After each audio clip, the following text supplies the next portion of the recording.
Good morning students, how are you? I hope you all are fine at your home. I will teach you English literature of class 12 and now I am going to start first chapter. Chapter name is Water. तो आज हम जो chapter start करने वाले हैं उसका नाम है वाटर. वाटर पानी, जल. तो इसके बारे में हम लोग इस चैप्टर में पढ़ेंगे इम्पॉर्टेंस ऑफ वाटर और वाटर को जो क्या कहा गया है, रियल एलाइजर कहा गया है. क्या कहा गया है? रियल एलाइजर कहा गया है. एलाइजर मीन्स होता है अमृत. तो पानी को क्या बताया है चैप्टर में? एलाइजर बताया गया है, अमृत बताया गया है. Let's we start read the chapter and understand it. Man has through the edges sought in vain for an imaginary elixir of life. Writer कहता है कि जो मैन है यानी कि जो मानव है, has through the edges का मतलब कई युगों से, कई सालों से, कई टाइम से. sought in vain का मतलब है कि व्यर्थ में ही तलाश करता रहा है, खोजता रहा है. किसे? For an imaginary elixir of life, यानी कि जीवन के अमृत को. इमेजिनरी एलाइजर को इमेजिनरी इसलिए कहा है बिकॉज हम लोगों ने इसकी सिर्फ कल्पना में ही सोचा है कि अमृत ऐसा होता है, हमने रियल लाइफ में अमृत को देखा नहीं है. सो राइटर ने इसको क्या कहा है? N imaginary ELISA. राइटर कह रहा है man has through the ages sought in vain, यानी कि कई युगों से व्यर्थ में ही ये इमेजिनरी एलाइजर के लिए खोज करता रहा है, तलाश करता रहा है. द डिवाइन अमृत, वो देवीय अमृत. A draught of which was thought of confer immortality, कि जिसके बारे में ये विचार किया जाता है कि उसकी एक बूंद जो है वो इमॉर्टेलिटी दे देती है, यानी कि अमरता दे देती है, कि इसको पीने के बाद मानव अमर हो जाता है. ऐसा माना जाता है कि अमृत की अगर एक बूंद कोई पी ले तो वो अमर हो जाता है. और राइटर क्या कह रहा है कि ऐसे डिवाइन अमृत के लिए, ऐसे इमेजिनरी एलाइजर के लिए जो मानव है वो इन वैन यानी कि व्यर्थ में ही क्या करता रहा है? उसकी तलाश करता रहा है. But the true elixir of life lies near to our hands. क्या कह रहा है राइटर? कि बट द ट्रू एलाइजर यानी कि जो रियल वास्तव में जो एलाइजर है, वास्तव में जो अमृत है, वो तो हमारे हाथों के आसपास ही, ये हमारे आसपास हैं.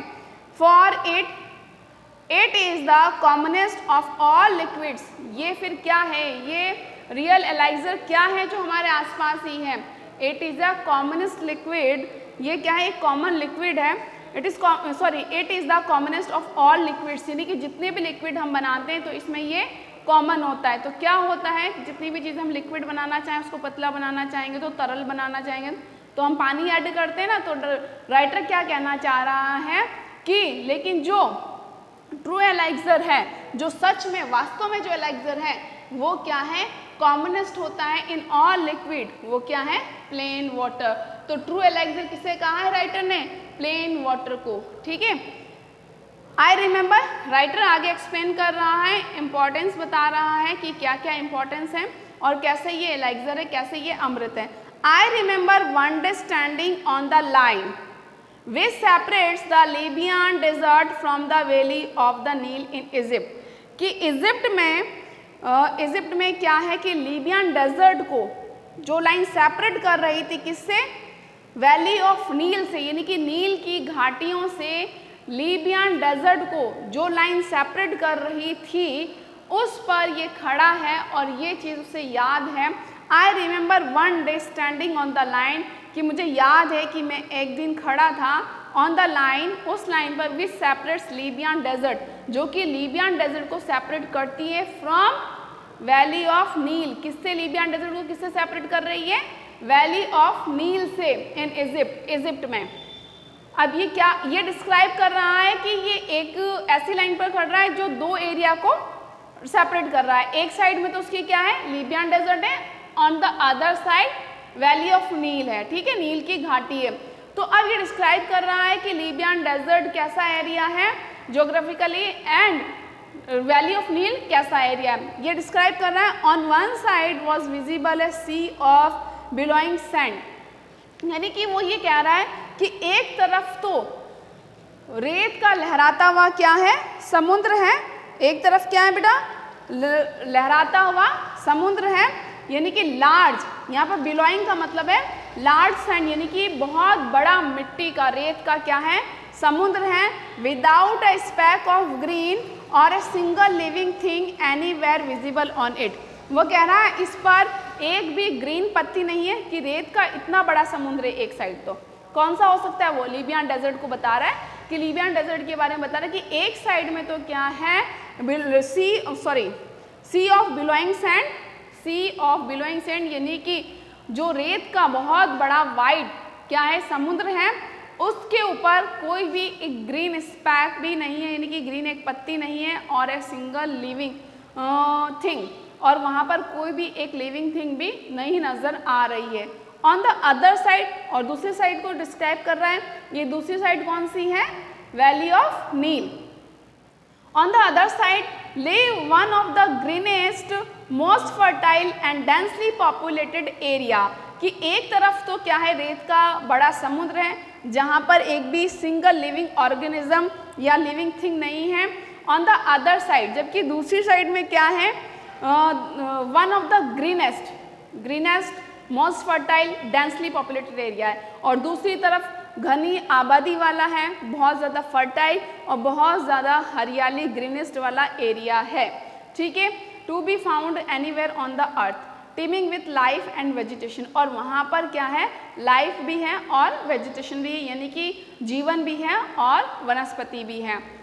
What made this wonderful difference, इन दोनों एरियाज में किसने ये डिफरेंस किया है कि एक तरफ तो सिंगल थिंग भी, एक सिंगल लिविंग थिंग भी नहीं है, और दूसरी साइड जो है डेंसली पॉपुलेटेड है।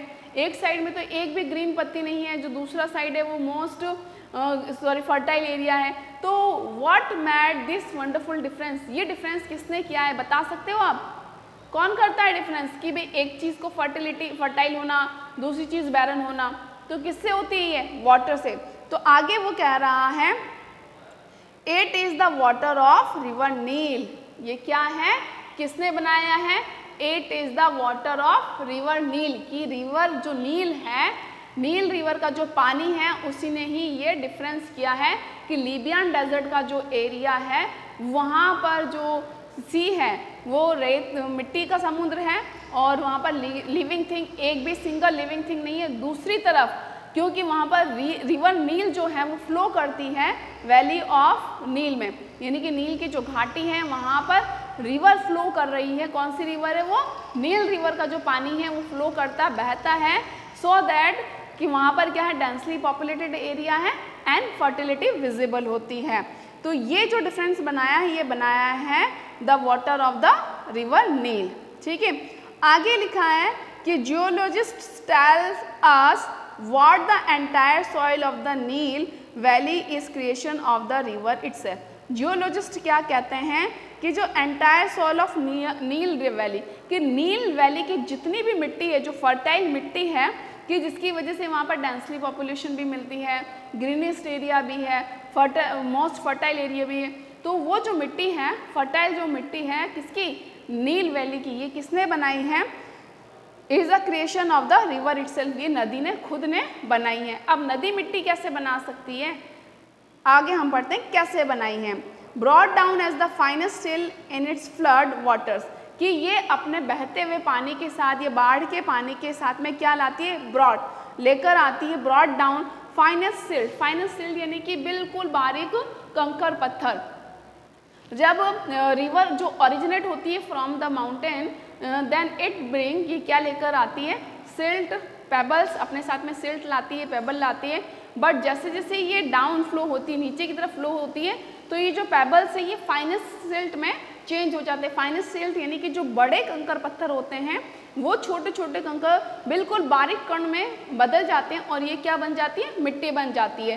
इस तरीके से जो रिवर नील है उसने खुद ने ही नील वैली की मिट्टी का क्रिएशन किया है, उसने खुद ने ही नील वैली की मिट्टी को बनाया है। कैसे बनाया है, brought down as the finest silt in its flood water from the highland of Abyssinia from remote central Africa and let down through the edges in through which the Nile flows into the sea, brought down as the finest silt. यानी कि अपने flood water के साथ में, अपने बाढ़ के पानी के साथ, या अपने बहते पानी के साथ में ये छोटे छोटे कंकर पत्थर अपने साथ में बहा कर लाती है from the highlands of Abyssinia, Abyssinia की हाईलैंड से यानी कि ऊंचाइयों से, ठीक है।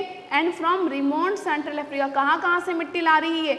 एबिसिनिया की हाईलैंड से लेकर आती है ये क्या, फाइनेस्ट सिल्ट को। और रिमोट सेंट्रल अफ्रीका यानी कि दूर जो सेंट्रल अफ्रीका का एरिया है वहाँ से भी ये क्या लाती है, फाइनेस्ट सिल्ट को लाती है। And laid down through the ages, और वो क्या कर देती है, लेट डाउन यानी कि बिछा देती है कहाँ पर इजिप्ट की यानी कि नील रिवर की वैली के आसपास में उसको बहा देती है। Egypt in fact was made by it's river, Egypt जो मिस्र है वो जो बना है वो किसकी वजह से बना है, इस रिवर की वजह से ही बना है, क्योंकि इजिप्ट में क्या है, ये नील रिवर फ्लो करती है और नील रिवर जो है वो थ्रू आउट 12 मंथ्स फ्लो करती है, इसमें जो water through out 12 months flow करता है, एज वेल एज इसका जो एरिया है आसपास का मोस्ट फर्टाइल एरिया है। और सेकंड थिंग, जो इसकी जो मिट्टी है वो जो फाइनेस्ट सिल्ट ये लाती है, ये फर्टाइल होने की वजह से यहाँ पर ग्रीनेस्ट एरिया है, और जब यहाँ पर जो क्रॉप्स वगैरह अगर बहुत ज़्यादा होती है इसकी वजह से डेंसली पॉपुलेटेड एरिया भी बनता है। तो इस तरीके से जो इजिप्ट को जो बनाया है वो खुद नील रिवर ने बनाया है। Its ancient civilisation was created and is sustained by the life giving waters. और दूसरी बात, इस नील रिवर के वाटर की वजह से ही, नील रिवर के वाटर की वजह से ही जो इजिप्ट सिविलाइजेशन है वो क्या हुई, बनी, वो क्रिएट हुई, डेवलप्ड हुई, and is sustained by the life giving water which come down year after year with unfailing regulatory. Unfailing regulatory का मतलब है कि रेगुलेटरी ख़त्म किए बिना, यानी कि नियमित तौर से, मैंने अभी आपको बताया कि थ्रू आउट 12 मंथ्स इसमें पानी होता है, इसी वजह से इसकी जो सिविलाइजेशन है, इजिप्ट सिविलाइजेशन है, वो इस सस्टेंड, वो बाकी है। क्यों बाकी है? लाइफ गिविंग वाटर की वजह से ये सस्टेंड रही, इसका अस्तित्व रहा। तो हमने यहाँ पर जो इम्पोर्टेंस पढ़ी वो पढ़ी वाटर ऑफ नील रिवर की, कि because of water of Nile river की जो नील वैली है वो मोस्ट फर्टाइल है, डेंसली पॉपुलेटेड है, और इसकी जो फर्टाइल जो सॉइल है उसका क्रिएशन भी किसने किया है? वाटर ऑफ रिवर नील ने ही किया है। और अपने साथ में जो क्या लेकर आती है, जो फाइन सिल्ट्स होते हैं, जो बारीक कंकर पत्थर होते हैं, वो लेकर आती हैं। और इसकी वजह से जब इसने मिट्टी बनाई है, वाटर ऑफ नील रिवर ने जो मिट्टी का क्रिएशन किया है वो मोस्ट फर्टाइल होने की वजह से यहाँ पर सिविलाइजेशन, इजिप्ट सिविलाइजेशन डेवलप हुई, सस्टेन हुई, जो कि क्या है, लाइफ गिविंग वाटर की वजह से। और ये जो नील रिवर है, ये जो पानी है हमेशा रेगुलर अपने साथ में बहाती है। अब आगे आता है, I give this example and could give many other to emphasise that this common substance. वो क्या कह रहा है, राइटर कह रहा है आई गिव दिस एग्जाम्पल, ये जो एग्जाम्पल दिया है इम्पोर्टेंस ऑफ वाटर का, कि एक वाटर कैसे एक ही अर्थ पर किसी भी एरिया में डिफरेंस क्रिएट कर सकता है। जैसे एक तरफ पानी नहीं होने की वजह से लीबियन डेजर्ट है, और दूसरी तरफ पानी होने की वजह से, यानी कि नील रिवर के वाटर की वजह से इजिप्ट जैसा फर्टाइल डेंसली पॉपुलेटेड एरिया है। तो वो जो राइटर है वो कह रहा है आई गिव दिस एग्जाम्पल, मैंने ये एग्जाम्पल दिया है, and could give many other, और मैं और भी एग्जाम्पल दे सकता था। क्यों दे सकता था? To emphasise that this common substance, कि ये जो कॉमन सब्सटेंस है, सब्सटेंस यानी कि जो कॉमन पदार्थ है, जो कॉमन चीज़ है, कौन सी? Water, which we take for granted in our everyday, जो कि हम हमेशा ग्रांटेड के लिए हमेशा लेते हैं। Everyday life is the most potent in our life, in everyday life is the most potent and most wonderful. Most potent का मतलब है कि सबसे ज़्यादा पावरफुल है, यानी कि जो हर दिन हमारी लाइफ में हम जो ये कॉमन सब्सटेंस को यूज़ करते हैं वो क्या है? इज़ द मोस्ट पोटेंट, ये बहुत ही ज़्यादा पोटेंशियल से बना है, पोटेंट, तो वो क्या है? बहुत ही ज़्यादा पावरफुल है, एंड मोस्ट वंडरफुल, और सबसे ज़्यादा आश्चर्यचकित वाली चीज़ है on the face of the अर्थ, इस अर्थ पर। तो ये कह रहा है, राइटर कह रहा है कि on this earth the most important thing, जो सबसे ज़्यादा पावरफुल जो चीज़ है इस अर्थ पर, और जो मोस्ट वंडरफुल और सबसे आश्चर्यचकित जो चीज़ है इस अर्थ पर, वो है वाटर। ठीक है, it has played a role of vast significance in shaping the course of the Earth's history and continues to play the leading role in the drama of life on the surface of our planet। ये कह रहा है कि कैसे ये potent है और कैसे ये वंडरफुल है या नहीं है, कि भाई एक तो it has played a role of vast significance, कि इसने बहुत ही इंपॉर्टेंट रोल प्ले किया है in shaping the course of the earth, यानी कि अर्थ को शेप देने में, अर्थ का जो रूप देने में सबसे इम्पॉर्टेंट जो रोल प्ले किया है वो वाटर ने किया है। एंड कंटिन्यूस टू प्ले, और वो तो रोल तो प्ले किया ही है अर्थ को शेप देने में, साथ ही साथ ये अभी तक एक रोल और खेल रहा है। वो क्या खेल रहा है? In the drama of life on the surface of our planet, कि जिंदगी का जो ड्रामा है, जो खेल है, वो अब तक भी ये खेल रहा है। पानी जहाँ है वहाँ लाइफ है, जहाँ पानी नहीं है वहाँ लाइफ नहीं है। तो इस तरीके से ज़िंदगी और मौत का जो ड्रामा है वो अब भी खेल रहा है। सेकंड थिंग, इसने एक बहुत ही वास्ट सिग्निफिकेंट रोल प्ले किया है in shaping the course of earth, यानी कि अर्थ का जो शेप देने में, अर्थ का जो आज का जो रूप देने में जो रोल प्ले किया है वो वाटर ने ही किया है। Next third paragraph, let's start. समझ में आ रहा है ना chapter? I hope all you are understanding the chapter. There is nothing which adds so much to the beauty of the countryside as water। आगे कह रहा है countryside यानी कि किसी भी जगह, किसी भी देश को या किसी भी एरिया को, there is nothing, ऐसी कोई चीज़ नहीं है which adds so much to the beauty of the countryside as water, कि वाटर जितनी कोई भी ऐसी कोई चीज़ नहीं है जो कि किसी भी कंट्री साइड यानी किसी भी देश की खूबसूरती को बढ़ा सकती है, यानी कि किसी भी एरिया की खूबसूरती बढ़ाने के लिए, ब्यूटी बढ़ाने के लिए और कुछ ऐड नहीं करना है, सिर्फ क्या बढ़ा सकती है? Water. B it just a little stream, water चाहे वो छोटा सा झरना ही क्यों ना हो, ट्रिकलिंग ओवर द रॉक्स, जो कि क्या है कर रहा है? ट्रिकलिंग कर रहा है, बह रहा है, झरझर कर रहा है ऑन द रॉक। यानी कि अगर किसी भी कंट्री साइड की या किसी भी एरिया, किसी भी देश, किसी स्टेट की भी अगर खूबसूरती बढ़ानी है तो और कुछ चीज़ नहीं है, वो क्या है? वाटर है। वाटर चाहे वो झरने के रूप में क्यों ना हो, B it just a little stream, चाहे वो लिटिल स्ट्रीम छोटा झरना ही क्यों ना हो जो कि झरझर कर रहा है, बह रहा है ओवर द रॉक्स, चट्टानों पर। जब हम ये सीन देखते हैं तो कितना खूबसूरत लगता है। तो यानी कि किसी भी कंट्री साइड की खूबसूरती बनाने में वाटर का बहुत बड़ा रोल होता है। और लिटिल पॉन्ड, या फिर वो चाहे वाटर का छोटा पॉन्ड ही क्यों ना हो, तालाब ही क्यों ना हो, by the wayside where a cattle quench that thirst on an evening, जहाँ पर वे साइड यानी कि जिसके किनारे पर कैटल, कैटल मतलब जो चारागाह होते हैं, गाय भैंस जो होती हैं, क्वेंच देयर थर्स्ट, क्वेंच का मतलब होता है प्यास बुझाना।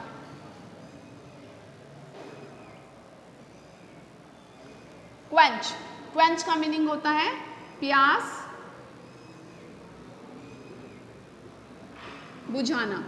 तो यानी कि चाहे वो एक लिटिल क्या नहीं हो, झरना ही क्यों ना हो, छोटा झरना क्यों ना हो, स्ट्रीम, लिटिल झरना क्यों ना हो, लिटिल स्ट्रीम क्यों ना हो, अगर छोटी चट्टान पर झड़ रहा है तो वो भी बहुत खूबसूरत लगता है।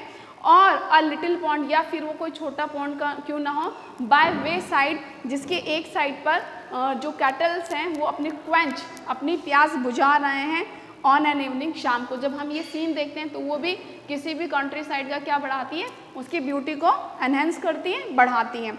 The rain fed tanks that are so common in South India, rain fed tanks, rain fed tanks का मतलब है जो पानी, बारिश के पानी से जो पॉन्ड्स भर जाते हैं, तो ये बहुत ही कॉमन है कहाँ पर? साउथ इंडिया में। यानी कि साउथ इंडिया की बात बता रहा है राइटर कि रेन फेड टैंक्स, वो टैंक्स, वो तालाब जो कि पानी से भर जाते हैं, बारिश के पानी से भर जाते हैं, वो बहुत ही कॉमन चीज़ है कहाँ पर? साउथ इंडिया में। अलास, लेकिन बड़े दुख के साथ कह रहा है राइटर, ऑफन सो सैडली नेग्लेक्टेड, लेकिन बड़े दुख के साथ में कहा जा रहा है कि इसको ऑफन नेग्लेक्ट कर दिया जाता है, मतलब इसकी तरफ ध्यान नहीं दिया जाता है, अनदेखा कर दिया जाता है इन देयर मेंटेनेंस, इसकी मेंटेनेंस में, यानी कि रेन फेड टैंक्स की रख रखाव को नेग्लेक्ट कर दिया जाता है, जो कि क्या है? Cheering sight when they are full, बहुत ही चीयरिंग साइट यानी कि बहुत ही खुशनुमा दृश्य होता है व्हेन दे आर फुल, जब ये फुल होते हैं, भरे हुए होते हैं, पानी से भरे हुए थे। तो राइटर कह रहा है कि वाटर क्या है, एक मोस्ट इंपॉर्टेंट थिंग है to enhance the beauty of a countryside. किसी भी कंट्री साइड की ब्यूटी को बढ़ाने में, खूबसूरती बढ़ाने में जो पानी है उसका अहम रोल होता है, मेन रोल होता है। फिर चाहे वो एक लिटिल स्ट्रीम क्यों ना हो ट्रिकलिंग ऑन अ रॉक, और चाहे ये लिटिल पॉन्ड क्यों ना हो जहाँ पर कैटल अपनी क्वेंच को क्या करते हैं, क्वेंच दैट थ्रस्ट यानी अपनी प्यास को बुझाते हैं, कब, on an of an evening.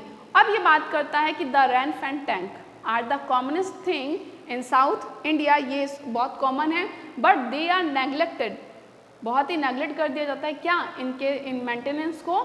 But ये बहुत ही चेयरफुल साइट होता है, यानी कि रेन फैन टैंक्स को जब हम देखते हैं कि जब ये बारिश के पानी से भर जाते हैं तो बहुत ही चेयरफुल साइट है, बहुत ही खुशनुमा हैप्पी वाला दृश्य होता है।